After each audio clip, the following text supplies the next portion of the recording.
¿por qué Alaquàs para vivir? Porque Alaquàs, porque me parece que tiene todos los elementos mejores para poder vivir. Yo te diría que vivo en Alaquàs. Primera, porque me siento identificada y vinculada a través de la historia. Me siento vinculada a un espacio. Primera, es un pueblo, y yo quiero ser de pueblo, como tú decías, porque tiene unas raíces profundas históricamente, pero también veo un pueblo de futuro.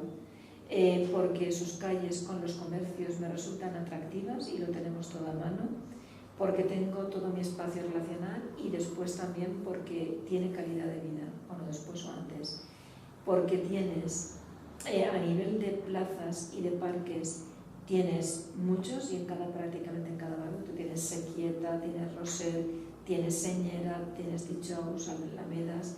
Entonces creo, después la equidistancia de los colegios, de los servicios públicos, creo que están en un sitio equidistante, está todo a mano, y después también es un pueblo que creo que equilibra mucho el sentido asociativo, o sea, la gente se asocia para muchas cosas, es capaz de vertebrar el pueblo a partir de colectivos, y eso para mí es un valor.